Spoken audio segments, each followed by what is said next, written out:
올겨울은 유난히도 춥고 또 눈도 많이 내리는 그러한 겨울입니다. 눈이 많이 내리면 그해 농사는 대풍이라고 하더군요. 그리고 겨울이 추우면 병균이 많이 죽어서 잔병이 작다고 합니다. 고난이 크면 영광도 크다라는 인생의 교훈과 자연의 이치는 서로 연결되어 있습니다. 여러분, 눈 치우느라고 우리는 한 해가 벌써 이만큼 왔는지 어찌 보면 잊어버리고 살고 있는지도 모릅니다. 벌써 2월, 그것도 둘째 주일입니다. 세월이 얼마나 빠른지 책상에 앉아서 제 벽에 붙여져 있는 달력을 한참 동안 쳐다보았습니다. 그러다가 2월이 순식간에 지나가고 3월달 달력을 보게 될 것입니다. 세월은 마치 고속철도와 같습니다. 순식간에 달려갑니다. 우리가 그 세월의 빠름을 감지하지 못하는 것은 달리는 기차 안에서 그 속도를 감지하지 못하듯이 우리가 세월 속에 들어있기 때문이 아니겠습니까?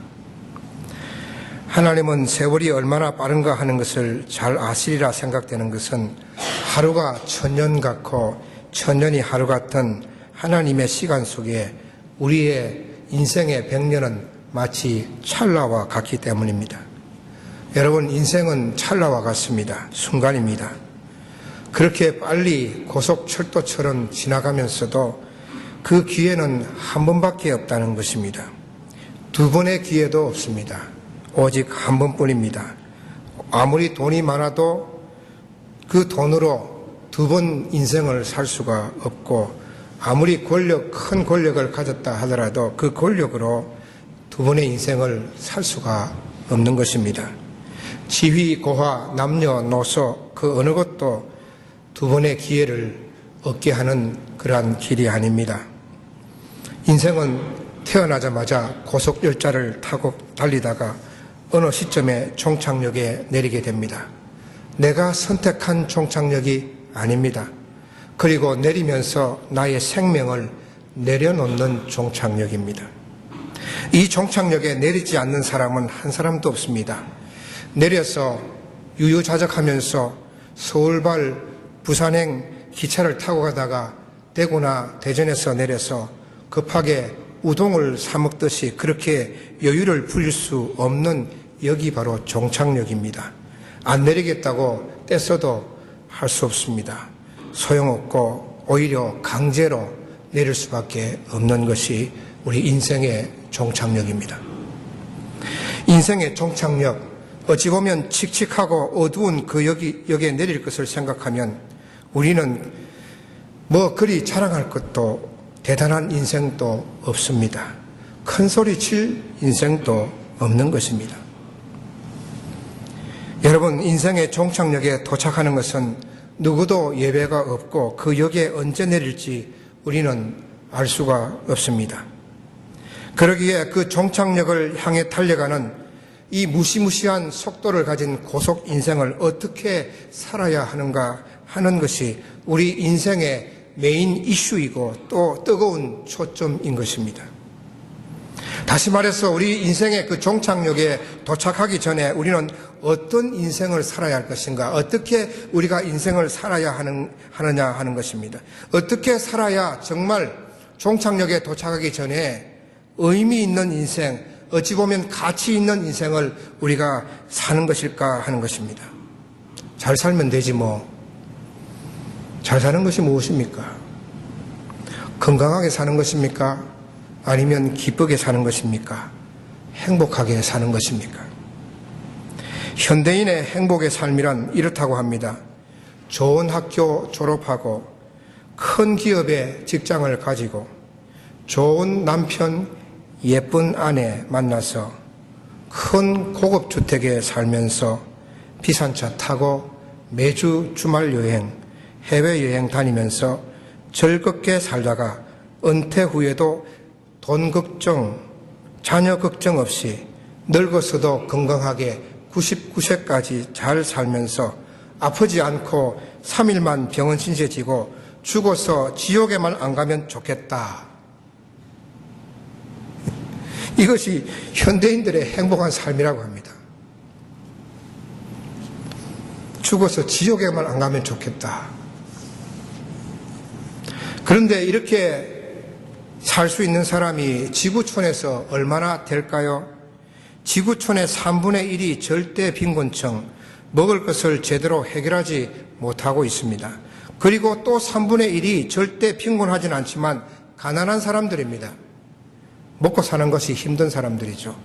3분의 1이 그나마 그래도 산다고 하는 사람들이죠. 여러분, 아까 조금 전에 설명드렸던 현대인의 그 행복한 삶에 해당되는 사람들이 정말 10%나 될까요? 그리고 평균 수명이 많이 높아졌지만 일찍 세상을 떠나는 사람들이 얼마나 많은가 하는 것입니다. 잘 사는 것에 현대인의 행복한 삶에 그 인생의 가치를 둔다고 한다면 그 가치에 해당되지 않는 사람이 이 지구촌에 너무나 많습니다. 불행하게 태어나서 불행하게 살다가 불행하게 죽는 사람도 참 많습니다. 여러분, 오늘 우리가 읽은 본문에 나오는 이 세례요한의 인생은 어떠했습니까? 그는 어떤 인생을 살았습니까? 세례요한, 그는 현대인의 행복한 삶과는 전혀 관계없는 인생을 살았습니다. 그는 잘 사는 것, 기쁘게 사는 것과는 전혀 관계없는 인생을 산 것입니다. 그는 예쁜 아내도 만나지 못한 총각으로 살았습니다. 집도 없었습니다. 옷도 우리처럼 좋은 옷도 입지 못하고 또 먹는 것도 광야에서 나는 음식으로 만족해야 했습니다. 좋은 부모 밑에 태어났지만 부모를 떠나서 홀로 무시무시한 광야에서 살았습니다. 권력도 없었고 돈도 없었고 많이 배우지도 못했고 세상 사람들이 부러워할 것 하나도 없었고 오히려 뭐 저렇게 사느냐 이야기 들을 정도로 초라한 인생을 살다가 그나마 30대 초반의 나이에 목이 잘려서 비참하게 죽었습니다. 여러분, 세례요한의 인생은 어떤 인생이었습니까? 행복, 기쁨, 이런 수식어를 그의 인생 앞에 붙일 수 있습니까? 전혀 붙일 수가 없습니다. 오히려 불행, 비참, 이런 수식어가 더 잘 어울리는 인생인 것입니다. 믿는다고 하는 우리들, 믿음을 가지고 있다는 우리들도 훌륭하다고, 참 세례요한의 인생은 정말 훌륭하구나라고 또 존경스럽다고 하지만 별로 따라가고 싶지 않은 인생을 산 사람이 세례요한입니다.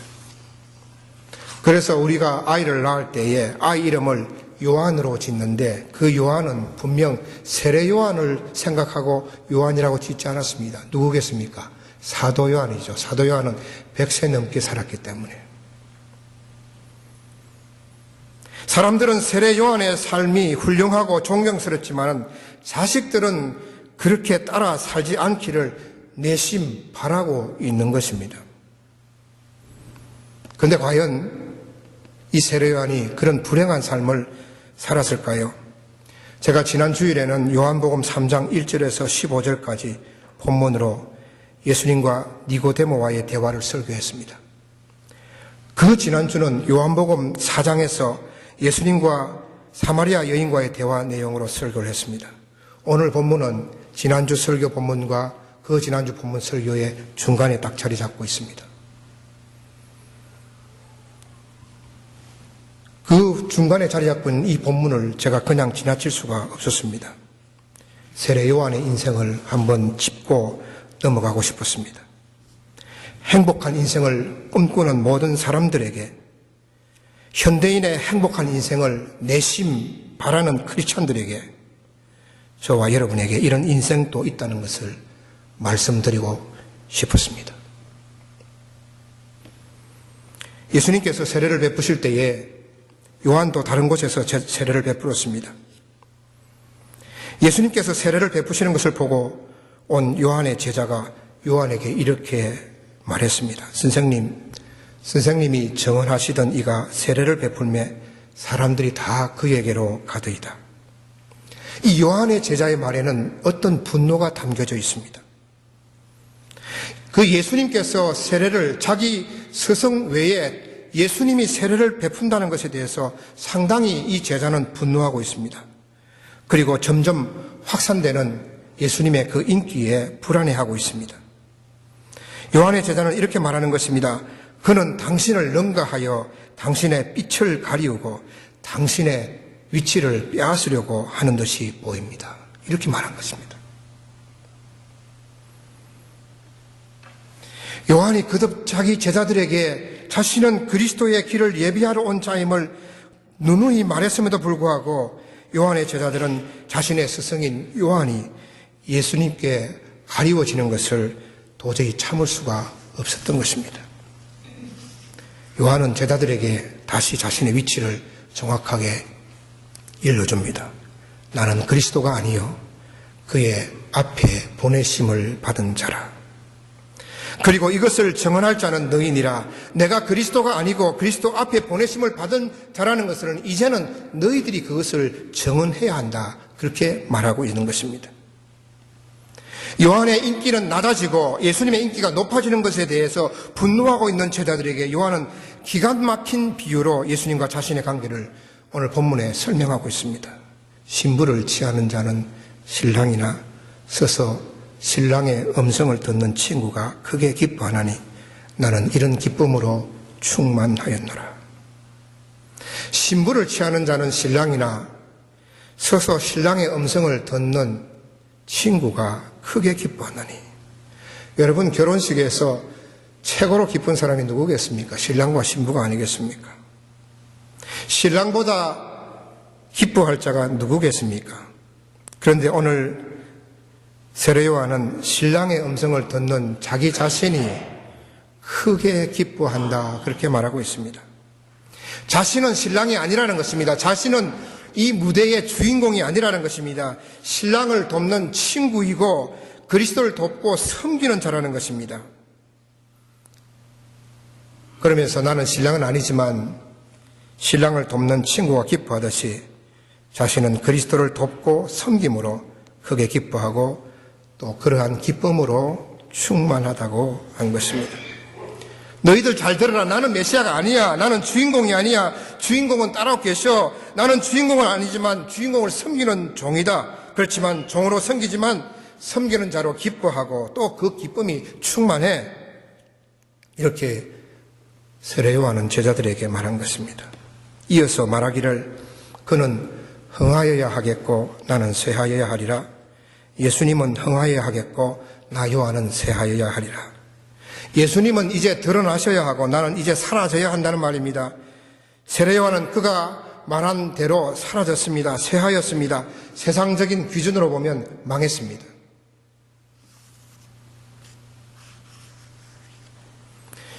그런데 오늘 본문 29절에서 30절 말씀을 읽고 그 말씀의 의미를 제가 생각하면서 그의 인생이 결코 불행하다는 생각이 들지 않는 것은 무슨 이유일까요? 여러분은 어떻게 느끼셨는지 모르지만 저는 이 두 구절의 말씀을 거듭 읽고 말씀을 준비하면서 그의 짧고 사라지는 인생, 어찌 보면 처참하게 비참하게 죽임을 당하는 인생이 결코 불행했다는 생각이 들지 않는 것입니다.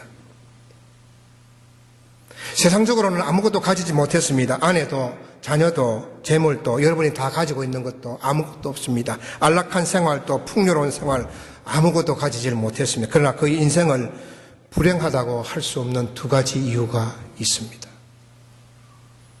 첫째는 28절에 보면 나는 그리스도가 아니요 그의 앞에 보내심을 받은 자라. 자기는 그리스도 앞에 보내심을 받은 자라 하였습니다. 보내심을 받은 자라고 한다면 보내는 자가 있다는 소리죠. 누가 세례 요한을 예수님 앞서 이 땅에 보내셨겠습니까? 하나님께서 세례 요한을 보내신 것입니다. 하나님께서 세례 요한을 먼저 예수님보다 6개월 전에 세상에 보내시고 그러면서 그 세례 요한에게 하나님의 영을 부어주셨습니다. 성령을 부어주셨습니다. 누가복음 1장 15절에 보면 이는 그가 주 앞에서 큰 자가 되며 포도주나 독한 술을 마시지 아니하며 모태로부터 성령의 충만함을 받아 신앙생활 하다가 뭔가 성령 충만, 성령을 체험하고 싶은 그런 욕망을 가지고 기도해도 잘 받지 못하는 그 성령을 이 세례 요한은 태어날 때부터 충만히 받은 것이죠. 여러분, 성령 충만은 다른 말로 하면 하나님 충만입니다. 하나님 충만은 다른 말로 하면 임마누엘이죠. 하나님이 함께 하시는 것이죠. 그리고 이것을 또 하나님의 임재라고 말할 수 있습니다. 하나님의 영광이 내 영혼에 가득하다는 것이죠. 다 같은 의미입니다. 세례 요한에게는 하나님이 함께 하셨습니다. 그의 영혼에는 하나님으로 충만하신 것입니다. 그러기에 그는 불행한 인생이 아니었습니다. 오히려 행복한 인생이었다라고 말할 수 있을 것입니다. 여러분, 다윗을 핍박했던 사울을 아시죠? 사울은 정말 기대되었던 그런 전도가 유망한 왕이었습니다. 하나님께서 세우셨습니다. 그가 잘할 수 있었는데 하나님의 말씀에 불순종함으로 하나님의 영이 그에게서 떠났습니다. 하나님이 떠나신 것이죠. 하나님이 더 이상 사울과 함께 하시지 않는 것이죠. 하나님이 그를 떠났지만 그는 여전히 이스라엘의 왕이었고 권력과 재물도 여전히 가지고 있었습니다. 그렇지만 그는 불행했습니다. 그의 나라는 기울어졌고 그는 비참하게 전장에서 죽었습니다. 왜? 하나님이 그를 떠나셨기 때문입니다. 세상이 부러워하는 모든 것을 다 가졌다 하더라도 그의 영혼에 하나님이 없다고 한다면 그 인생은 불행한 인생인 것입니다. 그러나 세상적으로 아무리 아무것도 가진 것이 없다 하더라도 그에게 하나님의 영이 충만하다고 한다면, 그에게 하나님의 임재가 있다고 한다면 그는 정말 행복한 인생이라 믿습니다. 여러분, 세상의 기준으로 요한은 불행하지만 하나님의 기준으로는 그는 결코 불행하지 않고 오히려 짧은 인생이었지만 장수하지는 못했지만 행복한 인생을 살았던 것입니다. 바울도 그랬습니다. 그는 아무것도 가진 것이 없이 복음을 전하고 매를 맞고 감옥에 갇혔지만 그는 불행하지 않았습니다. 그는 감옥에서도 기뻐하였고 그리고 행복했습니다. 하나님이 그와 함께 하셨기 때문입니다. 사랑하는 성도 여러분, 하나님이 함께 하시는 인생은 행복하고 하나님이 함께 하시지 않는 인생은 불행하다라고 말씀을 드릴 수가 있습니다. 우리가 신앙을 가졌다 하더라도, 불신자가 아니다 하더라도 우리가 하나님과 동행할 수도 있고 하나님과 동행하지 않을 수가 있습니다. 하나님의 임재가 여러분 속에 있을 수도 있고 하나님의 임재가 여러분 가운데 없을 수도 있습니다. 우리가 오늘 예배를 드리고 하나님의 임재 가운데서 은혜를 받고 나간다 하더라도 일주일 내내 하나님 없이, 하나님의 임재 없이, 하나님의 영 없이 그렇게 우리는 살아갈 수가 있다 하는 것입니다. 그러면 오늘 이 1시간, 2시간 동안 우리는 행복하게 하나님의 임재를 느끼고 살다가 한 주간 동안은 불행하게 하나님 없이 살아가는 것이죠.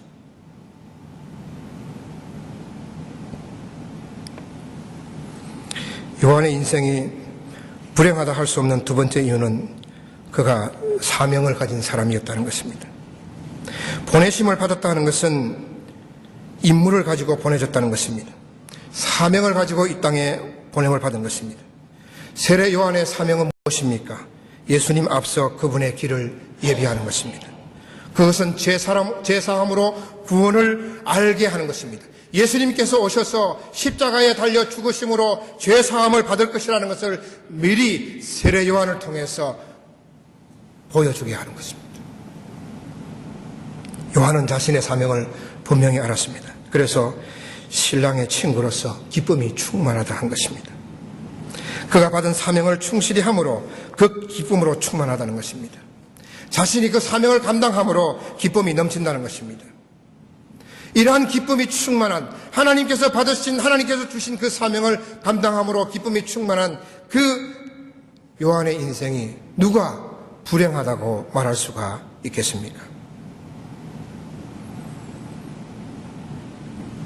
여러분, 하나님께서 요한을 보내시면서 사명을 주셨고 그 사명이 있었기에 세상적으로는 불행해 보였지만 그는 결코 불행한 인생을 살지 않았습니다. 우리가 살면서 저는 요즘 그런 생각을 많이 하게 됩니다. 이렇게 살다가 죽으면 어떻게 하나? 여러분, 이렇게 살다가 내가 죽으면 어떻게 하나? 내가 이렇게 살다가 종착역에 갑자기 나도 모르게 예고하지 못한 종착역이 내 눈앞에 다가왔을 때 어떻게 하나? 이렇게 살면 안 되겠구나 하는 그런 생각을 할 때가 혹시 있습니까? 이 생각이 여러분의 인생의 변화와 도전의 출발이 될 것입니다. 예전에 이렇게 살다 죽을래 라고 하는 말이 유행한 적이 있었죠. 코미디언들이 이렇게 살다 죽을래. 자기 인생에 대해서 너무 무책임한 말입니다. 여러분, 우리는 이렇게 살다가 죽으면 안 됩니다. 여러분의 인생을 오늘 말씀을 통해서, 세례 요한의 인생을 통해서 여러분의 인생을 깊이 다시 한번 돌아보시기를 바랍니다. 어떻게 사는 것이 정말 잘 사는 것인지, 정말 어떻게 사는 것이 의미 있고 가치 있게 사는 것인지, 종착역에 안 내리려고 억지로 이렇게 차장한테 좀 봐달라고 하지 않고 얼른 내릴 수 있는 그런 인생을 살기 위해서 우리는 어떻게 살 것인가? 여러분, 누구나 세례 요한처럼, 누구나 예수님처럼, 누구나 바울처럼 살 수는 없습니다. 그러나 참 의미 있는 인생은 오늘 세례 요한처럼 하나님이 함께 하시는 인생입니다. 하나님의 임재와 늘 하나님을 갈망하고 하나님을 바라보고 일주일 내내 하나님을 생각하고 그분의 임재를 갈망하고 그분께 기도하고 아뢰고 동행하는 그러한 인생, 주일만이 아니라 매일매일 주님과 함께하는 그 인생이 의미 있는 인생인 것입니다. 그리고 내가 이 땅에 보냄을 받을 때에 하나님이 나를 보내셨는데 나에게 아무런 목적도 없이 아무런 사명도 없이 보낸 사람은 한 사람도 없습니다. 그 보내심을 받은 하나님의 그 목적, 그 사명을 가지고 내 인생 동안 철저하게 그 사명을 붙들고 살아갈 때에 우리의 인생은 참된 가치 있는 인생이 될 것입니다. 사랑하는 성도 여러분, 요한처럼 하나님과 함께하며 여러분의 사명을 붙들고 살아서 정말 여러분에게 종착역이 다가왔을 때 얼른 기쁘게 내릴 수 있는 그런 인생을 사는 저와 여러분 되시기를 주님의 이름으로 축원합니다. 기도하겠습니다.